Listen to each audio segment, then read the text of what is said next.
दोनों ही महान नेताओं की जयंती एक दिन होना निश्चित रूप से ये एक संयोग है, संयोग ही नहीं, एक महान अवसर है।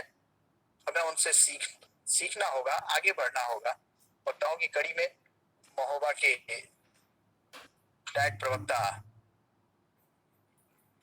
आदरणीय योगी राज मिश्रा सर जुड़ गए हैं। उन्होंने चैट बॉक्स में अपनी समस्याएं भी जाहिर की हैं कि तकनीकी समस्या व्यवधान उत्पन्न हो रहे हैं, लेकिन फिर भी अगर हम उनसे आग्रह करते हैं कि यदि ये व्यवधान अगर दूर हो गए हो, समस्याएं जो समाप्त हो चुकी हो, तो आदरणीय सर से आग्रह है कि आप अपने विचारों से हमें सूचित करें। आदरणीय श्री योगी राज सर जी। हेलो जी सर, आपकी आवाज स्वागत। जी सर, आपका मंच की तरफ से हृदय से स्वागत है। जी, बहुत बहुत धन्यवाद। सबसे पहले तो मैं देवरिया के सभी नवाचारी शिक्षकों को बहुत बहुत मंगल कामनाएं करता हूँ, मंगल कामनाएं देता हूँ।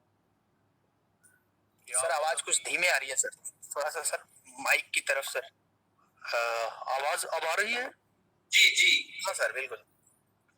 अच्छा, थैंक यू। कुछ तकनीकी व्यवधान है,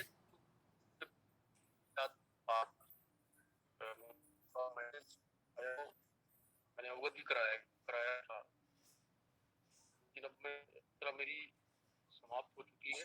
क्या आप लोग सुन पा रहे हैं? अब मेरी आवाज आ रही है? जी। अच्छा, अभी मैंने कई लोगों को सुना, पाठक जी को भी सुना मैंने, और उसके बाद जो भी भारती जी सुना। देखिए, संदर्भ बहुत है वो महान विभूतियों के विषय में, और बहुत कुछ हमने सुना अपने पूर्वजों से अपने मनीषियों से। कहना, सुनना, पढ़ना ये एक पक्ष है। मेरे देखने में मैं विचारों से बड़ा आचार, और ये बात मुझे कहते हुए कोई गुरेज नहीं है कि ये आज दो शख्सियतों का जिनका जन्मदिन है, ये साक्षात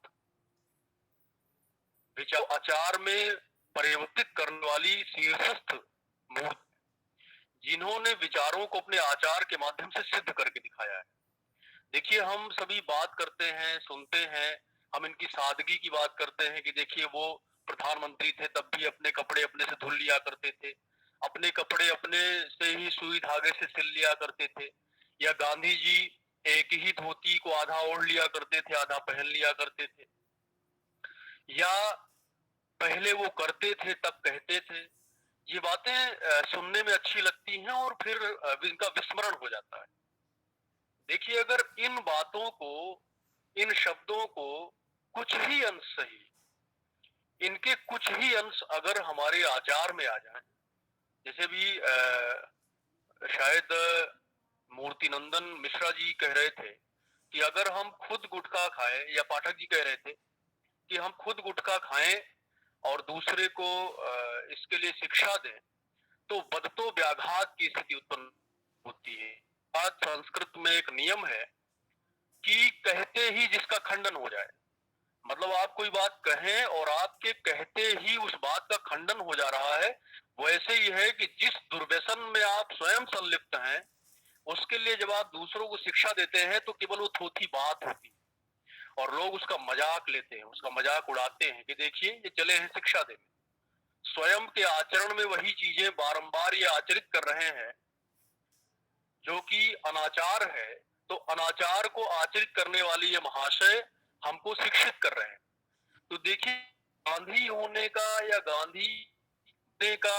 गांधी तक पहुंचने का मतलब यही अर्थ नहीं है कि हम चर्च कर या उनकी चर्चा कर लें।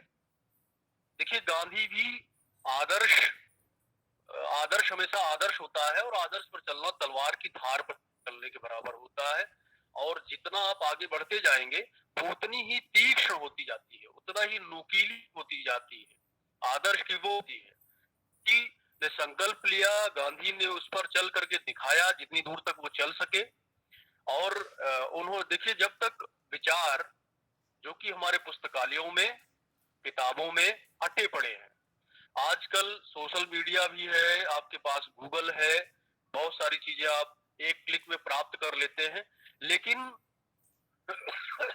आपके नित्य प्रति की जीवनचर्या, वो शब्द कितने कारगर तरीके से व्यवहृत हो रहे हैं, ये सबसे बड़ी बात है।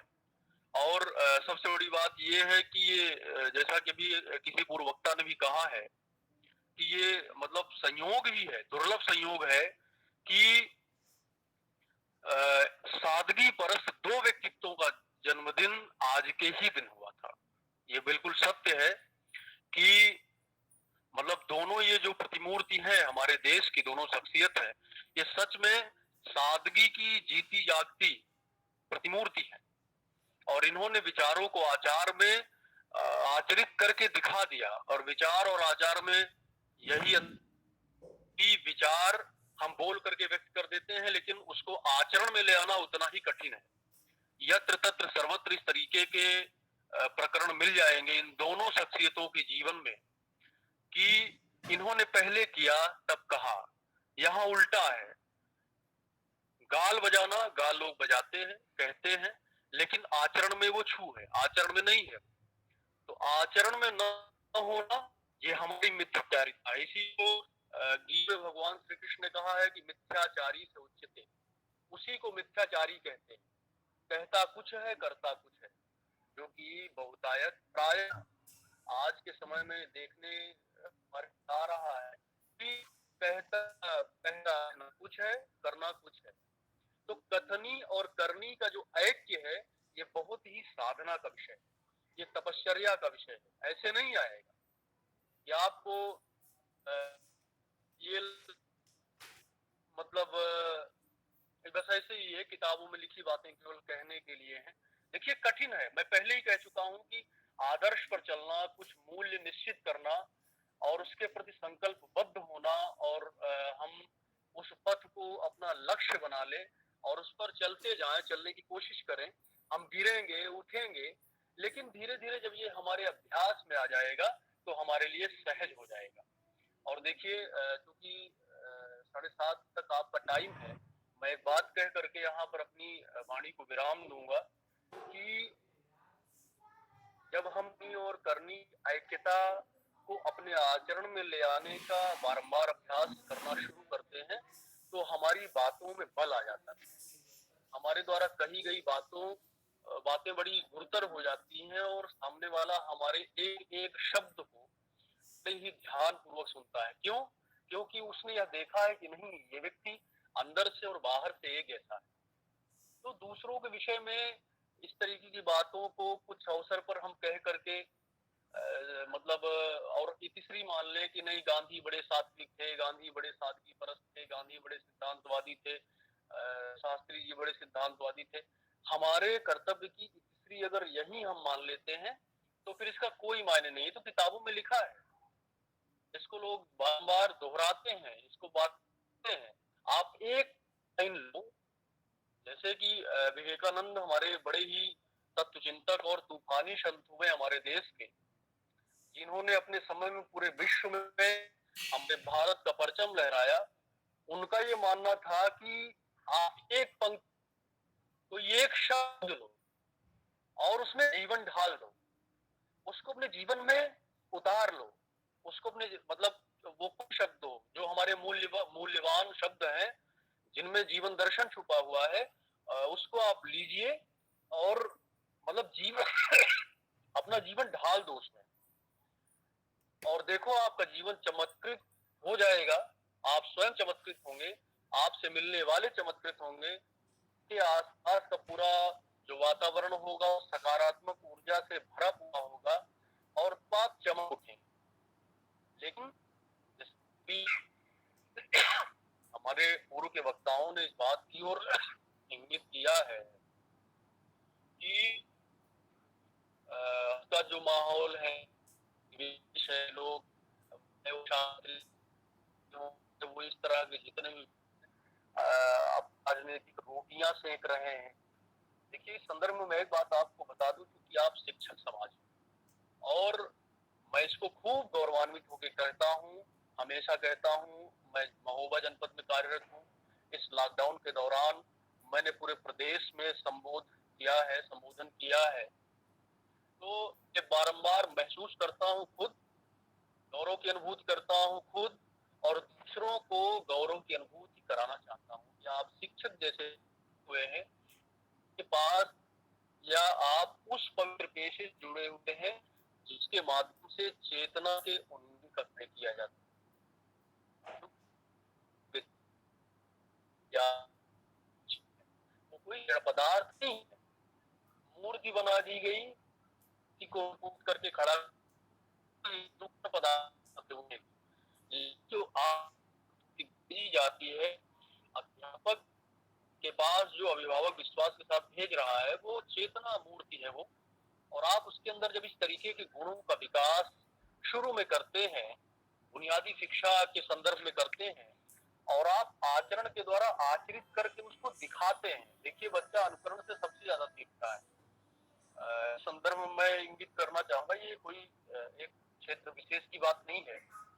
आप लोगों ने भी इसको अनुभव किया होगा कि जब किसी घर का बच्चा, आपने देखा होगा, किसी घर का बच्चा उद्दंड है, वो घर वालों की बात नहीं मानता है, अपने माता पिता की भी बात नहीं मानता है, अपने और अन्य घर के सदस्यों की बातों को इग्नोर करता है। लेकिन समाज में कुछ ऐसे लोग होते हैं जो सच में सच्चरित्र होते हैं, सत्यनिष्ठ होते हैं, कर्तव्य होते हैं, जबकि उस बच्चे से कोई डायरेक्ट उनका संबंध नहीं है, लेकिन वो उनका सम्मान करता है, घर वालों का सम्मान नहीं कर रहा है, घर वालों की बातों को इग्नोर करता है, उनकी कही हुई बातों को छोड़ देता है, लेकिन वो किसी दूसरे व्यक्ति की कही गई बातों को बड़ा सीरियसली लेता है। क्यों? कहीं न कहीं आचरण का बल तपश्चर्या का बल है, तपोनिष्ठता का बल है। तो जब हमारे अंदर आचार की शक्ति आ जाती है, और वो गांधी और कुछ नहीं थे, गांधी के समय में ही उनसे तमाम सारे विद्वान और उच्च कोटि के विद्वान मौजूद थे, लेकिन सभी गांधी के आगे इसीलिए नतमस्तक हो गए क्योंकि बल था, तपश्चर्या का इतना ज्यादा, संकल्प शक्ति का इतना ज्यादा बल था कि सभी उन शक्ति के आगे, उस महामानव के आगे सब मस्तक, चाहे वो उस समय बोल रहे हो, चाहे उनसे अधिक विद्वान थे, उनसे अधिक बहुत जानते थे, कविताएं लिखते थे, उनको मिला सब कुछ था, लेकिन उनको ये कहना पड़ा कि यार महात्मा। क्यों? क्योंकि उस व्यक्ति आचरण को भी उन्होंने संकल्प शक्ति के ढाल, और फिर जब संकल्प शक्ति के माध्यम से आप अपने आचरण को व्यवस्थित कर लेते हैं, तो वो फिर आपको कुछ कहना नहीं पड़ता। आचरण की भाषा मौन होती है। आप आगे बढ़ते जाइए, वो प्रसार उनका होता जाएगा, किरण फूटती जाएगी, लोग प्रभावित होते। तो आज के इस महनीय दिवस आप सभी को बहुत बहुत कामनाएं, शुभकामनाएं कि आप लोग खुद के आचरण में तो आए ही, और उसका प्रसार हो। हमारे जो नौनिहाल हैं उनके अंदर इस तरीके की चीजें हम भरने की कोशिश करें, और वो उसको अपने जीवन में उतारें, अपने आचरण में उतारें। इसी शुभकामना के साथ मैं अपनी वाणी को विराम दूंगा, और आभार व्यक्त करूंगा कि आप लोग मुझे याद रखे हैं और आपने मुझे बुलाया, आमंत्रित किया अपने इस ज्ञान यज्ञ में। बहुत बहुत इसके लिए धन्यवाद आपका जी, शुक्रिया जी सर। हम लोग आभारी हैं आपके, हमेशा हम लोगों के साथ आप जुड़े रहेंगे, और हम लोग ये वर्ष भर कार्यक्रम आयोजित करेंगे, तो इसमें बीच बीच में हम लोग जब भी आपके साथ अवसर मिलेगा आपको याद करेंगे सर, और हम आशा करते हैं कि आप हम लोगों को अपना सानिध्य प्रदान करेंगे। मारुति सर। बहुत बहुत धन्यवाद सर। मेरी आवाज आ रही है सर? जी जी। बहुत सहजता से सर ने बताया, बहुत ही शालीनता और सहजता से सर ने बताया कि कहने और करने में कितना अंतर होता है। जिंदगी में वास्तव में अगर कुछ परिवर्तित करना है तो अपनी कथनी और करनी में, दोनों में परिवर्तन एक हो, दोनों में अंतर ना हो। सर का कहना यही था कि आपकी कथनी और करनी में अगर अंतर है तो समाज आपको बहुत जल्दी तिरस्कृत कर देता है, आप समय भी बहुत हो चुका है और सर का हम हृदय से फिर से आभार सर के प्रति प्रकट करते हुए वक्ताओं की कड़ी में आगे हम नीरज सर को आमंत्रित करते हैं कि नीरज सर इस महान अवसर पर अपने विचारों से हमें संचित करें। आदरणीय नीरज सर।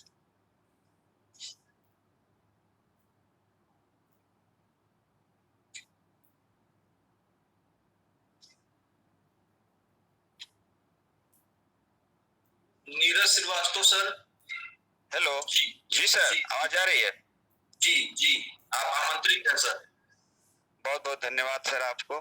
और इस वेबिनार में जितने प्रबुद्धजन जुड़े हुए हैं, हमारे नवाचारी शिक्षक और हमारे जो प्रवक्तागण जिन्होंने अभी अपनी बातों को रखा आज इस पावन अवसर पर, जबकि हम राष्ट्रपिता महात्मा गांधी और लाल बहादुर शास्त्री जी के जन्मदिवस को मना रहे हैं। जैसा उन्होंने कहा कि जो सैद्धांतिक चीजें हैं, जो उनकी कही गई बातें हैं, वो तो किताबों में भी उपलब्ध है, समय समय पर उसको हम देखते सुनते रहते हैं, पढ़ते रहते हैं। लेकिन जो विशेष चीज है